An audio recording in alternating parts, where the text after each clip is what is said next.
afternoon to all of you and welcome to the very first session for Lighthouse this week. We're doing 3 this week. This is our first and I hope that you're going to enjoy it. Thank you for making the time today. I'm Kathleen, who Matt has been talking about. I'm the founder of the Lighthouse and we're also, as Matt said, co-producers of Advertising Week Europe. So our hearts are very much in all of these rooms all through the week. Now this session, Leading Under Fire, has been inspired really by the thousands of conversations that we have at the Lighthouse every year. My team, some of who are here today, but we sort of interview about 5,000 people a year. And as you know, at the Lighthouse, we specialise in finding the CEOs and managing directors for the media, technology and advertising industry sector. So we are quite good, I would hope by now, after 9 years of spotting true leadership talent. But actually, given the experience of what's going on in our industry from a transformation and disruption point of view, leading under fire, leading through change, leading through uncertain times is something that we are looking for more than ever within the leadership teams that we are currently scouting and looking for. So we kind of felt it was probably a good idea today to be thinking about what are the characteristics and skills we think about to thrive under extreme pressure. And so really from our survey, we also do every year, some of you are aware we do an event called the Shipping Forecast every year. I'm realising shipping and Ant is even more connected. But we often ask some survey questions around leadership talent that's required. And the really striking but concerning thing is that the traits that people all feel, that you have all told us you feel, are required within transformation are the very traits you also tell us are the most lacking in leadership within our industry right now. So we have a bit of a crisis on our hands. So it's time to get brutal and sort of really grasp sort of the mental psychology that's essential for survival in today's changing times. Our special guest today needs very little introduction. Currently in his 3rd season as chief instructor on the Channel 4 hit show SAS Who Dis Wins, Ant Middleton is a much admired master of survival and endurance, driven by a formidable career in the UK's elite forces. An armed forces recruit at 16 years old, Ant served in the Royal Marines, the 9 Parachute Squadron, Royal Engineers and the Special Boat Service. Having achieved what they class as the Holy Trinity of the UK's elite forces, Ant embarked on a career in VIP security, operating with security experts in African countries, training presidential security teams, and all of this has obviously led to his now flourishing TV career. Ladies and gentlemen, are you ready to put through your paces? Are you ready for this? Oh, nervous laughter, that's a worry, isn't it? This is not a drill. Please welcome Ant to the stage.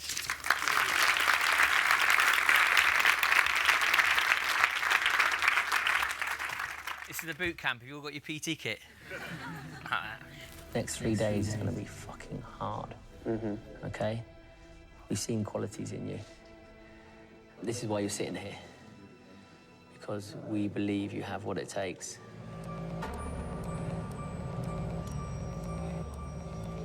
Boys, boys, there's no way of getting through. Oh, fucking hell, all right. Get out! Get out! Come on!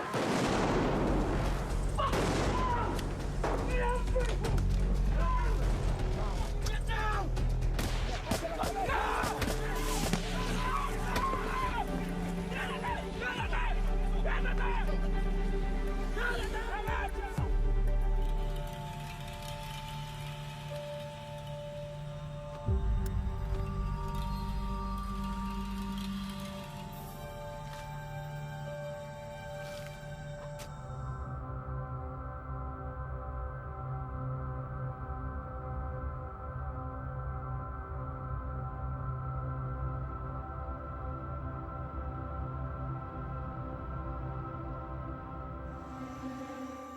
Resistance to interrogation was the hardest phase for me. The only thing that you're in control of is your own mind.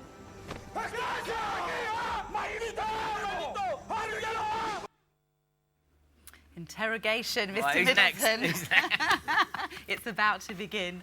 Now, many people know, Ant, that work with the Lighthouse, we always like to start with the same question, which is kind of where was home? What did mum and dad do? What did you want to be as you were a kid? And I know there's a story around your dad, but we'd love to understand just where it began, if that's okay. Yeah, I was born in Portsmouth and raised in France. Quite a normal upbringing, but in France we had sort of lots of space, so I'd go out and build dens and bow and arrows. I even had the old SAS survival handbook, so I suppose it was fate. But I had quite a normal upbringing until I sort of learnt about how we were brought up, and then that was more of a challenge later on in my teenage years and going on into my early teens.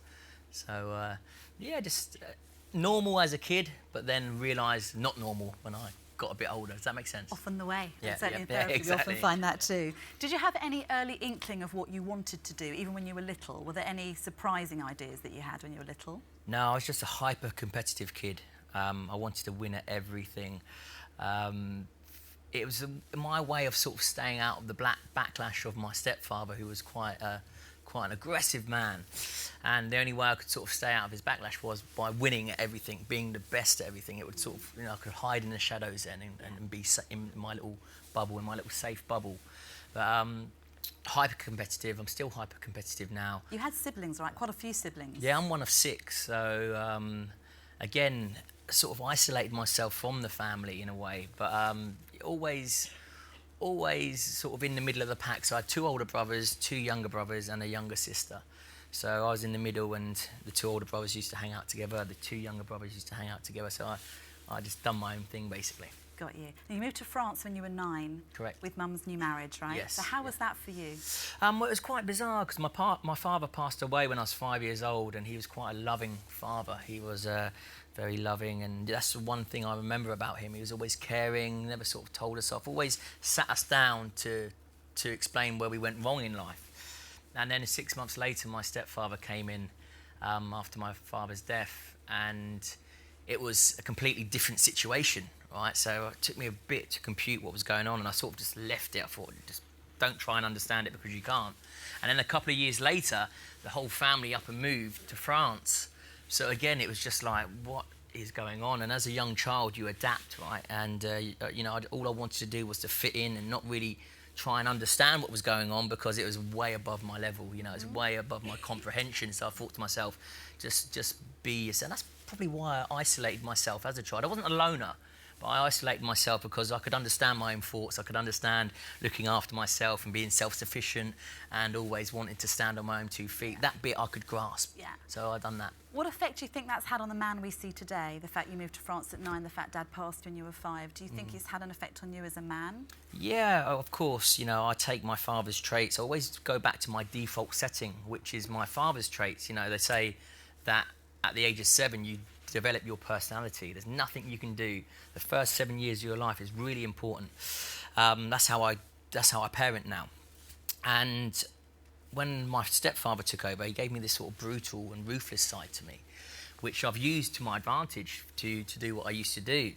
But now I'm sort of going back to my default setting, which is my father's side. So I'm this, I am this loving and caring guy. And now, I want to go out and sort of coach our youngsters, our future generation. So I've sort of mixed it all up, fine-tuned it to the best of my ability. But now I've definitely gone back to my default setting, which is my father. Absolutely. And I heard you talk on Giovanna Fletcher's podcast about parenting. Sure. And you were saying as a father at home, you have more of your own father's qualities coming in with your own children. Yeah, and that's who I am. With my children, I look at how I was raised, and you obviously want to do the opposite, right? The things that you didn't like, you want to do, so that's what a parent does, and you never get it right.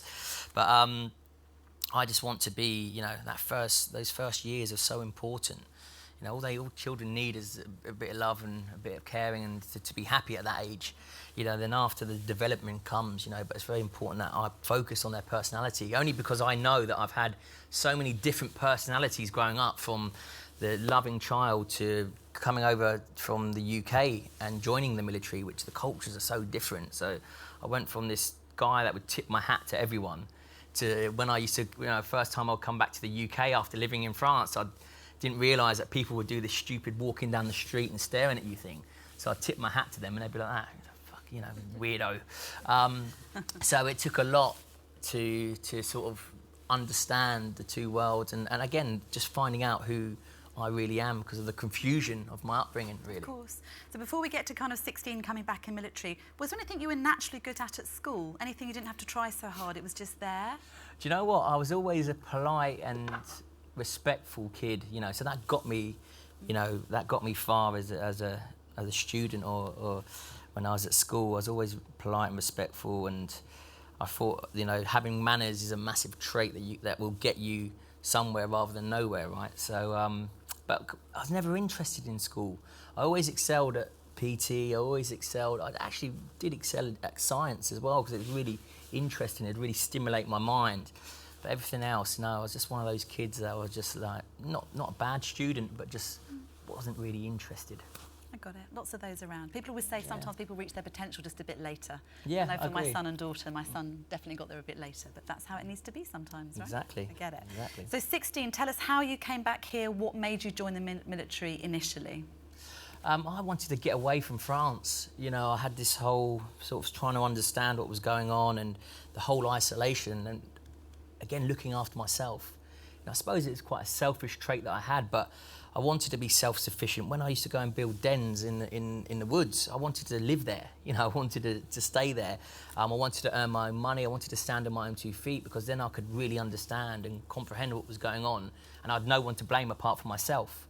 So that's when I thought, right, I can literally leave the family to do what they need to do, leave France, and that was a complete separation from my life. And I loved the challenge. I was hyper competitive, and I thought, what best than to join the army at the age of 16, so that's what I done. What are your earliest memories of forces life? What was it? What was the biggest change for you? I remember tipping up at my first day of basic training, and I tipped up to the guard room. My stepfather and my mum dropped me off, and they went. I tipped up to the guard room, and there's this mirror, okay, and obviously it's a sliding mirror, but all you can see is your reflection. And I knocked on the window, the guy opened it, and he said to me, he went, "What's your name?" I said, "Middleton." He looked down the list, and he said, "You've come a week early." He said, "You're here a week early." And he literally just slammed the window in my face, and I can just remember looking at my reflection, this young 16-year-old with a monobrow, thinking, thinking, what the hell am I going to do? So me being the person I am, I remember picking my bags up and just thinking, well, I'm going to have to camp in the woods or go and find the nearest village and just sort of, rest for a week, because no mobile phones back then or nothing like that, so I couldn't call my parents. And then as I was just about to walk out the gate, there was a guard on the gate, and he said, "Where are you going, mate?" I said, I'm a week early." He went, "Go back and knock on that window. They're pulling your leg, they're messing with you." And obviously went back and knocked on the window, and they're like, "All right, Middleton, come in." But that was I can remember his face, and still to this day, I'd love to meet him. I'd love to get him on that course. There's some nice menace in that voice. Were there ever times, Dan, where you felt that military life wasn't for you in those early few weeks? Because often people talk about the early weeks and trying to break you down and those kind of tales and stories. Was there any time when you felt maybe this wasn't the right decision? No, I loved it. I loved it from day one. Quite a naive, immature 16-year-old, so just went along with things and sort of figured it out myself. That's the challenge that I always take. I like to be put in a situation where I either sink or I swim, and I love the challenge of that. I love the challenge of things presenting themselves, and I'm thinking, right, boom, fully focused, let's either smash through it, work around it, or work over it. It wasn't until a couple of years later when I thought to myself, when I left the army, when I thought to myself to join them, I didn't leave the army to join the Marines, but I left the army because I was thinking, right, this isn't for me. So it came, but a couple of years later. Yeah. And when you joined the military in general, was the view that you wanted to at some point fight, or was it more about fitness or survival? I guess at any point if you join the military, there's a chance that you may end up in true combat. Yeah, no, I was never a fighter. I was always scared of combat when I even physically fighting as a teenager. I was never brought up like that. But I could take a beating. I knew I could take a beating from my stepfather, which was, that's how they done it back in the day. But never really wanted to dish anything out. It was only the culture in the UK that it is completely different to France. It was that sort of dog-eat-dog culture, drinking, fighting culture, especially in the military. That really sort of thought, right, I've got to blend in, otherwise, or I've got to change, otherwise I'm going to be torn to shreds here. Mm-hmm. And that's when that sort of side came into me, and I sort of lost my way a bit, but fell into that trap, shall we say, of fitting in. Yeah, I got it. And you talked about initially finding it hard to be more in teamwork. You were such an excellent sort of individual contributor, as we'd call it in our industry, sure, versus a team player. What was the hardest lesson of that for you? When did you really start to get the lesson of it? When I passed out of army training, I was awarded with best recruit and best PT. And that's quite unheard of. You either get one or the other. So I knew I was excelling in that way. And then I'd done P Company, which is the para course, which is the elite course of the army to do. You get to wear a maroon beret and your parachute wings. And my first unit that I went to, I was best recruit, best PT, you know, and I thought to myself, right, listen, you know, I should be getting all the promotions now, all the courses. And 2-3 years went by, and boom, people were getting promoted over me, people were getting the courses that I was getting because I wasn't this team player. I was so focused on myself because I sort of isolated myself as a kid that I naturally isolated myself in the army as well. But, you know, and again, trying to fit in, it just wasn't working for me. As much as I sort of tried to do that, I always sort of went to that default setting of isolating myself because I was comfortable there. So what was the turning point? What made you finally decide that this wasn't going to work for you long term? Well, when I left the army, I thought to myself, right, I've smashed the beginning of my career in the army. I'm going to go out and I'm going to smash Civvy Street. I found myself at the job centre within several months of leaving the army. What did you think you were going to do at that point? Or what did you hope to do? I don't know. Again, I've just resting on your laurels, you know, it's one of the biggest mistakes I've ever done.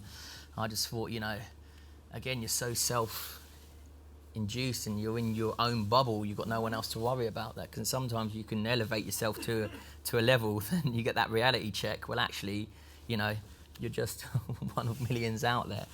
And I went to the job centre, and the guy, when you leave the army, you get a red book, and it's got all your credentials and all your qualifications in. And I remember walking through the door, and the guy looked at the red book. He saw the red book straight away, and he went, "Come over." He said, "I've seen hundreds of you guys." He said, "I'll probably find you a job in a factory or emptying bins."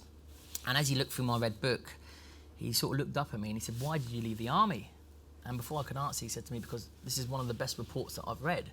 And he's just simply folded the book up and handed it back to me and went, "Go back into that space." And it was when I was walking down the steps of the job centre, I just sat down on the steps and I thought to myself, where did it all go wrong? Where did it all go wrong?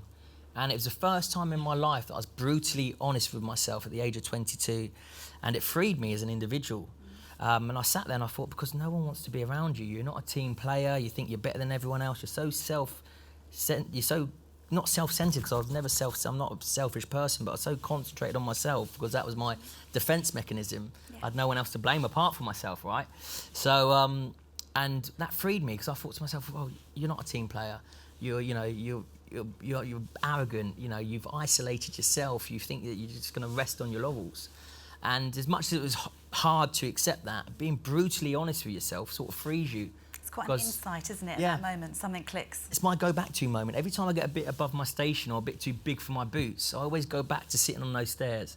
And I go, right, Ant, be brutally honest with yourself. Where's it gone wrong? And again, it frees you in a way where no one can use that against you. You know, I've accepted my weaknesses. I accept I've got flaws. I'm human. So any time that someone try to use that against me, saying, "Oh, you're not a team player," yeah, I'm working on that. I can sort of bat it back at them and go, "Do you know what? I know that. Thanks very much. I'm working on it." And it did sort of it sort of freed me in a way. Yeah, I get it completely. So you decide to go back in, and boy, do you go back in, right? Yeah. So you literally climb through some of the most difficult elements of the military. Well, when I rejoined, I took the guy's advice and I rejoined the Royal Marines. I thought I'd done the power side of things. You know, got best recruit, best PT. I'm happy with that. I'm going to go and earn my Green Beret. And after 8.5 months of training with the Royal Marines, I was awarded with best recruit, which is called the King's Badge. And receiving that sort of award, it was one of the proudest moments of my life. But again, it sent a shiver down my spine because I'd been there before. I was at this Y junction, right? You know, I thought to myself, do I rest on my laurels as this best recruit, best PT, para commando, King's Badgeman, and probably end up on those steps again? Or do I use the momentum? Do I become a team player? Do I accept that I've got weaknesses? Do I use momentum to progress in my career? Yeah. And that's the path that I took. Thank God you did. Yes. Here you are. Exactly. Now, leading from the front, I know you've got a book coming out in May, which we have to wait for, so I can't even tell anyone anything secret from that because I don't know it. Although it's coming out around my birthday, so this is immediately an advert for a birthday present for me. So that's fabulous. But I know it talks a little bit about being the first man in, right? So often in situations, you went on to become someone who was first into often a very difficult situation. Psychologically, how in the hell do you prepare for that? What's it really like to go through that? It's a situation that you put yourself in where you sink or you swim. You know, I put myself in a situation where I live or I die, okay? But with my positive mindset, the way that I think, I always look at things positively. You know, some people, they plan and they plan from the bottom up. I actually plan from the top down. So I go in and I attack it with the most positive situation, a positive mindset, as if I'm going to annihilate this target or annihilate the task at hand. Then if anything presents itself below that, then that's the situation I like to be in. So I like to something to boom, and I will deal with the job at hand straight away. Okay, and that's how I deal with things. So with my positive mindset that I adapted, that I've always had, which has kept me, you know, I always use to this day as my number one weapon. I never went onto an operation. I never thought I'd get shot. I never thought I'd get killed. I always knew that I'd be on that helicopter home. And it's such a powerful tool that you've got two options, right, going in as first man. You're either going to get killed or you're going to live. And I never left myself with two options. I always left myself with one option. And when you leave yourself with one option, you'll be surprised at what you can achieve. In life, we've got so many options. There's sort of too many options. Sometimes you go, well, actually, you know, there's too many options here. But if you leave yourself with one option, then, again, that's what I sort of do in the most extreme of situations. And that's all due to my positive mindset. We see that, I think, even in the business world. I think people that often come to us and say they want to set their own business up. But if they've got parents or family or people that may bail them out emotionally and or financially, they are often less likely to succeed because they've got two options. They've got a safety net. But actually, for someone who actually comes from nothing and does it, often they're more successful because failure is not an option, which sounds like what you're saying. Yeah, it's not. Yeah, failure isn't an option, but I use failure to my advantage as well. Yeah. You know, a lot of people think failure is a bad word. It's not. You know, I've failed a lot of times up to my life now, and trust me, I'm going to fail a lot of times till I die. Failure is everyday part of life. The moment you accept that failure is part of your life, then again you sort of become bulletproof from it, because you know you learn from failure. You bounce back from failure. The more you bounce back, the stronger you become. You know, you can use failure to your advantage. So sometimes I look at a situation where I know I'm going to fail, but I know I'm going to learn so much from it, and I'm going to bounce back with my positive mindset, and I'm going to become stronger. So once you acknowledge that failure is part of your life as much as success is, as much as whatever it is, then again you can use it to your advantage. What happens on the days, Ant, when you don't want to be the first man in? What if you're just not feeling it on a day? What happens then? Where do you need to go to in yourself to manifest that feeling? Well, the buck's got to stop somewhere, right? So it's one of those. I'd rather it be me than someone else, you know. So again, reverting back to my loving, sort of caring nature, you know, I'd always want to put myself, you know, if I could put myself in that position amongst anyone else, then, you know, I've always had that sort of nature in me, which obviously comes from my father as well. So, yeah, no, you know, I do believe the buck's got to stop somewhere, and for me, it had to stop at me. Of course. Now, you're talking, obviously, I'm sure many of us have seen the SAS show that you've done, just talking about how you're choosing people. Clearly at the Lighthouse, we choose people, clearly doing what you've done. You're spotting leaders, to keep the squadron, platoon, or whatever it is, safe. But are there certain traits that you value over others, or certain things that you don't want to be seeing in people that you're considering to be the best? I just want people to be themselves. You know, if you're yourself, then you can operate 100% to your capability. And if you try and be in someone else's skin or try and be in someone else, all you're doing is taking little bits of yourself and building on their foundations, right? So you can never fully be 100% yourself, so you can never be fully efficient. So I'm just looking for people, firstly, to be themselves. Okay, you have to have a chameleon effect, you know, but never lose your true identity of who you are. You have to blend in sometimes, and, you know, I can speak to a tramp on the street as much as I can speak to a CEO of a company. You know, there's that chameleon effect that you use. But I never lose sight. I never allow myself to go into that thing and pretend to be this person for. I'm always myself, and that's the first trait I look into people for, is just if they're themselves. And we try and manipulate them and change them to see if they do sort of play the game. And then ultimately, you know, we want them just primarily just to be themselves. And all we do is we break down their armour and we just bring attributes and characteristics to the surface. That's all we're doing. We're just showing these people, actually, you've got this about you, you've got that about you. and we're not doing anything else, then it's up to them to go, oh, right, I can push myself this far to this limit of just a newfound attribute or newfound sort of characteristic. I'm going to use that to my advantage. So I like to think that we give them the tools, and then ultimately what we're looking for after that is how they use those tools to better themselves. Or some people push themselves to their limits and they go, do you know what, you've shown me on my, thank you very much, I'm happy with that. And I'll quite happily just stay in my bubble. That's fine. It's whatever you're into, but ultimately it's all down to the individual. That's what people don't realise. You know, a lot of people thank me and say, you know, I'm like, listen, don't thank me. You're the one that's used them to your advantage. You know, all I've done is shown you what you're capable of, and now it's down to you to better your life. I don't claim that I can change people's lives, because I can't, but I can change people for the better so they can change their lives. And ultimately, it's up to the individual. Of course it is. Although I have to say, Gwen, one of our marketing design directors, is terrified of you, because in the last series, when someone lied to you about being in the parachute regiment, you were not I got pretty angry there, you know. What was that specifically triggering? Is it that actually in the brotherhood, if you like, at that time, I know it's now with women too, if you lie about doing something so honourable as being in the forces, to lie about that is just an unforgivable fact? It wasn't necessarily that. Again, it was just, we asked him multiple times if he was hiding something. And, you know, we just want, if we're not asking the right questions, and I don't expect you to tell me all about your, you know, but we asked him if he'd been in the military, and he said no. You know, it's like when people ask me certain things, if they don't ask me, I'm not going to go, well, actually, I've done this and this, and, you know. Yeah. So, and when we asked him that, something wasn't quite computing. I dug into his social media, and I got hold of his LinkedIn profile, and I saw CV on there. And on the CV, he said that he was a security expert. So, and he'd done 3 years in the parachute regiment. And in my mind, I was thinking to myself, right, well, he's taking jobs away from people that deserve those jobs, that are actually qualified in those jobs. And he's, you know, pulling the wool over people's eyes to take money off of people that, and jobs off of people, and security off of people that deserve it. That's what made me so angry. And there was 70% of me that knew that he was lying, but there was a 30% of me that thought to myself, he might have some explanation. So when we asked him and he said, no, I wasn't, yeah, I blew up a bit. She's still terrified. I think she's got PTSD from watching that.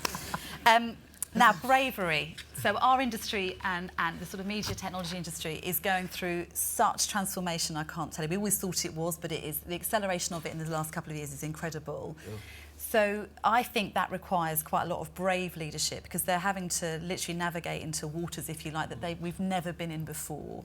What would your advice be to those people leading these businesses that don't fully know where they're going to end up? See, leadership's is a funny thing, and a lot of leaders are getting questioned now, but no one can ever question you if you lead from inside a team. I've always led from inside my team, so, and to the extreme, so I can scale it down, it's transferable. But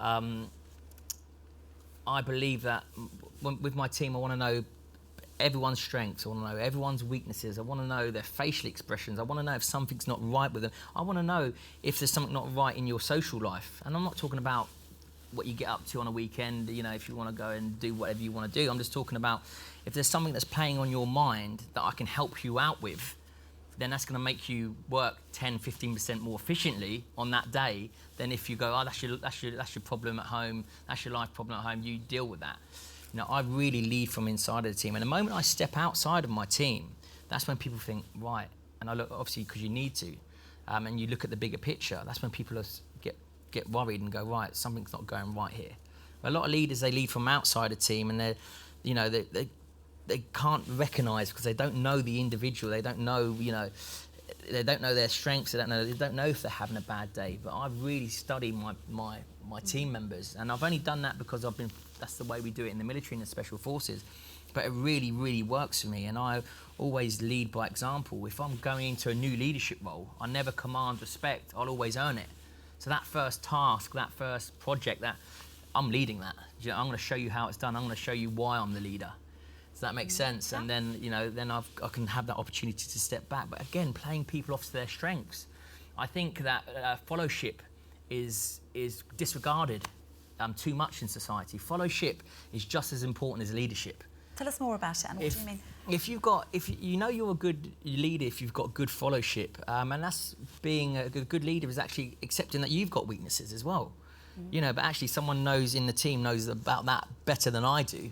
But you know what? I'm going to play you off to your strengths, because ultimately we all want the same goal, and that's to achieve what we need to achieve. But followship is massively something that's underestimated. And if you can sync leadership with followship, you sort of almost become unstoppable. And I've got this saying that people say you should be dedicated and committed to the cause. I believe if you're going to go in, if you enter a job or if you take on a job, that's not an added extra. You should be dedicated and committed to the cause anyway. It's like when people say, oh, you should be professional, when that's not an added extra. When you go to work, you work because you're dedicated and committed to the cause, and you're professional. They're not added extras. That should be in your heart of hearts anyway.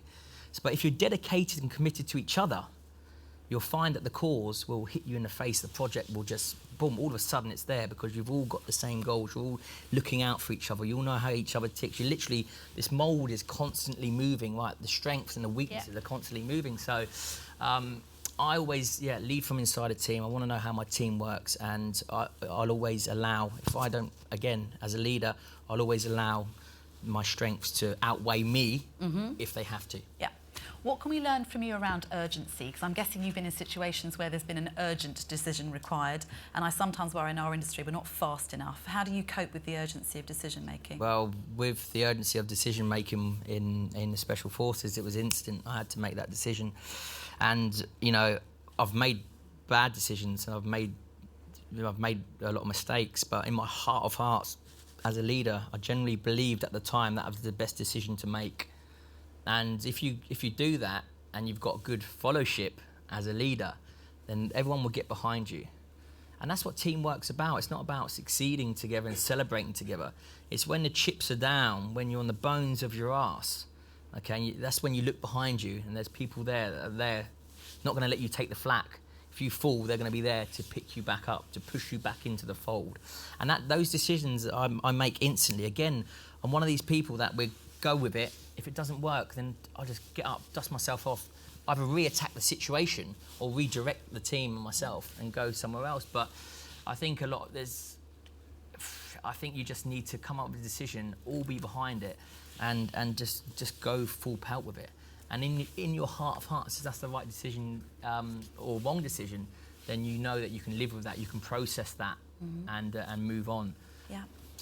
So last year here, and we did some sessions called The Comeback. We talked to David Hay about coming back as a boxer. We talked to Jeff Brazier about coming back from Jade dying and bringing up his boys, etc. And I know that you've had a bit of a comeback yourself in some way. So there was a moment where somehow it went slightly wrong in your life, and I'd love you just to take us to that moment. So for a very, very short spell, you went to prison. That's correct, yeah. What on earth was it like as that door shut on that first day? It was just a challenge to me. At the lowest of my low, I could only go one way, right, and that's up. So I just took it as a challenge. You know, I was going to be the best inmate there. You know, people. I took any job. I remember. Did you get a badge for that, being the best? Yes, I did. It got me early release. So. But yeah, I got caught up in a violent situation when I left the military. And again, it's just learning about the two worlds. And it gave me a lot of time to think when I was inside. So I used that time to my optimal. It's the most shameful experience of my life, because for those 4 months I wasn't earning money to provide for my family. I wasn't, you know, if anything, I was a burden. I was a hindrance to my family and friends, and that really touched me. You know, it really hit hard. But I just took it as a challenge. You know, no one would wanted to take the job up of mopping the floors. You know, I was like, give me that mop. I'll be the best mopper in here. You know, and I sort of don't get why people, you know, people say, I'm in prison, I've got nothing. Yeah, you are. I was in prison. I had nothing. I was so close to bankruptcy. It's only because I got released early. Another month, I would have been in a completely different situation. But I'm at the lowest of the low. I've got one way to go. And that's up. So almost you feel like that you're in a situation, you accept it for what it is, and actually I'm in quite a good situation because I've got nothing. I can only build on what I've got. And again, that's just with my mindset, with my positive mindset, acknowledging what I've done. Again, never blaming anyone, just accepting, right, these are my actions. This is, you know, the moment you can acknowledge that it's your actions. I don't care what, you know, all the excuses out there, well, maybe because of your father passed. No, it's not. it was because of my actions during that time that got me to where I was. So I acknowledge that, and then I look at the situation and go, right, how can I make this situation the best situation ever? And that's what I've done, and I guarantee you I'm never going back. I'm never going back there. We heard it here. Yeah. I'm conscious we've got about 5 minutes. We've got questions going on, which I'm going to come to in a second. Just quickly, Ant, tell us how on earth you went from that to a television career. It's quite a move. Yeah. How did it happen? It's just who I am. I always Who phoned you? The Special Forces community is a very small community, and one phone call led to another, and literally it fell on my lap. And the Commissioner of Channel 4 just phoned me up and said, Ant, I hear you're the man for the job. Before he even said what SAS was about, and I was like, who gave you my number? He's like... He meant deal or no deal. Yeah, I know. Yeah, I know. I ended up with SAS Who Dares Wins. I don't know how. But yeah, it was literally like that. And I'm someone who seizes opportunity. You know, again, it was completely alien to me. But I loved the fact that I knew nothing about it. It was completely alien to me. And I thought to myself, that's what I like about situations. You know, yeah, you got to plan. You got to, you know, there's got to be a structure there. Because if it goes wrong, you fall back on the structure, right? But I never plan too much because I like to, you know, if something goes wrong, I don't want to overthink something. If something pops up, I want to go, right, how do I deal with that now? How am I going to get, you know, and just be presented with it. So, and that's what the media world was. And I thought, you know what, I'm going to jump in with both feet and take, because I know that anything that I put my heart to and my hand to, that, you know, I'll put my 100% in, and I'll excel at it if I'm really interested in it, if it, you know, really takes over my life. And were you able to contribute a lot to how they set up the structure of that programme, or did they have a pretty fixed idea already? No, I planned the whole thing. Amazing. We all got, as a group, planned Series 1, and then Series 2, the guys were off doing stuff, and I planned the whole of Series 2 with the production team. So they're very much good at letting us get on with what we wanted to do, because ultimately they don't know nothing about selection because they've not done it or been through it. So the production company are very good at just letting us be us, you know, and it's very important that if they didn't get the shot, we're not actors, they're not going to say, cut, let's do that again. If you miss the shot, you miss the shot, right? So it's, but we're all sort of involved now in structuring the course, but I'm very proud that I structured the whole of Series 2 with the production. The first thing you do in that is ask them to write an essay about themselves, talking about their characters. Is there a particular character that you are not wanting, or particular traits that you just know will not work? No, I don't really look at the stories behind it. I look at what people give away. Now, they tell you what they want to tell you, right? So if someone's writing something and they're all gleaming, then you've got something to hide. I don't really want to know about your life. Boom, number 14, let's dig a bit more into his life. If you're telling me that you've got faults and, yeah, okay, then I'll sort of I will dig into that, and I'll try and elaborate on it. Mm-hmm. But just by reading someone's life story on 2 bits of A4 paper, I know what sort of triggers to pull just from, not necessarily the stories, but from the way they've written it. Try being a headhunter, what they've wanted. You're very good at my job. I will, I'll get out there, I'll try that. Stress, and my daughter wanted you to put into a stress position, but she's actually homesick, so clearly she's not that good at stress. But we'll come on to stress just quickly before the end. This dealing with stress, when you're looking at others coming into this, you know, certainly in the SS programme, I know Mutiny as well really pushed you and everybody on that programme to its limits. So stress, you know, as a topic, how do you deal with it? What do you do that really helps you with stress? If I can't flip a negative into a positive, and this is with individuals and situations, I suppose this is where sort of my cutthroat sort of personality comes in. I simply cut it away, because negativity, it breeds, right? So I'm talking about negative individuals, for example, not people with mental health, but just the general negative person. If I can't flip them into a positive, then the moment it starts affecting me negatively, then I just cut it away, because it's not my problem. Right? How do you cut it away? It's their problem. How do you cut it away? Because if I look at it, if you're trying to sort out someone that's negative, then it breeds onto you. Then someone's got to pick not only you up, that person up, and then they fall into the trap. Then it's a massive vicious circle, because it breeds. And if you allow a negative thought to breed in your head, it will ruin your day. It will ruin your week. You know, if you allow a negative person to be constantly around you, they will drag you down with them. So you've got to just look at it and think to yourself, right, actually, and I've done it with family and friends. I've cut them away for a couple of years, right? And they've come back and they've gone, right, you know, they've worked it out themselves because it is their problem. You know, they need to deal with that. I'm not talking about mental health issues or anything like that. I'm just talking about the general person. And it's a situation as well. If I find myself in a negative situation, if you tackle that with a negative mindset, then you're going to go one way. A negative on a negative, you're going to go down. Like if you find yourself in a negative situation, you have to tackle it with a positive mindset. And that's how I deal with stress, that's how I deal with negativity, that's how, don't get me wrong, I have my bad days, but I never allow it to breed. I acknowledge it, right? And then I cut away the mold, right? It starts to breed on me, it's starting to spread. Boom, gone. Very good advice, thank you. A quick question from Kate. What's your next big challenge? Aha, my next big... I've got my management sitting in here, so I can't give too much away, otherwise I would. I'm going away all of April and May. I finished my tour on the 26th of March, and then 5 days later I fly away, which is probably going to be the biggest challenge of my life. So it should be announced very soon. But yeah, I'm literally back to back. But the next one is definitely going to be the hardest thing that I think that I'm going to be faced with. And you don't call home when you're away, do you? For fear of worrying them? Is that a true no, story? I don't call. Yeah, because I don't want to, you know, unless my wife and children are in hospital in a bad way, then I don't need that distraction. And it goes back from being point man. Okay, I didn't need that distraction going into a combat zone, because that 2-3% distraction, because my wife's pissed off at home or my kid's got a cough, whatever, you know, that could potentially not risk my life, but it could risk the lives of my men. I never wanted to allow that. You know, I sort of boxed myself off.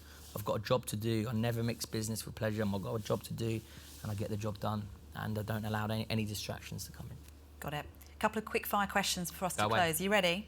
Who should play you in the film of your life? Tom Hardy. Of course.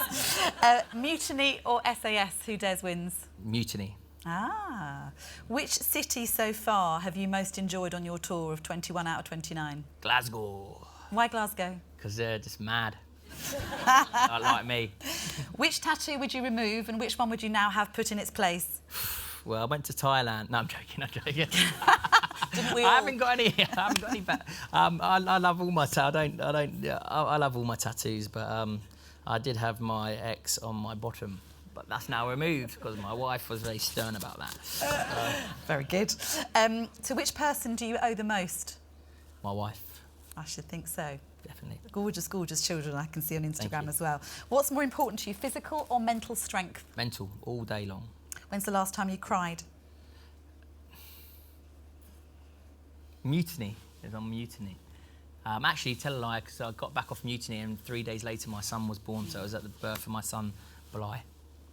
Gorgeous. Which of your co-instructors would you rather share a tent with, Foxy or Ollie? I've obviously asked them both I'm a bit that scared question. of Foxy, so I'll go with Ollie. He's a bit more gentle. What's your biggest extravagance? I don't know. Tattoos, clearly. Yeah, but I think, you know, I'm a very sort of open and you know, I'm a very open person. You know, I like to. Personality. Yeah, my personality. That's a lovely Yeah, answer. my personality. Okay, TV or touring, what do you prefer? Touring. What advice would you give to your daughter's future boyfriend? Don't come a-knocking. And finally, what's the strangest thing you've ever had thrown at you or sent to you from an admiring fan? Well, I had this Instagram video sent to me. There's a lady showing me her party trick. And she asked me if I could show her my party trick. To what I went quickly, swiped right and deleted. So there you go. Wonderful. Ant, it's been a complete joy. Continue on your journey. What a journey and adventure you're having. Thanks, and we're on it with you. Thank you all. Thank you. Thanks.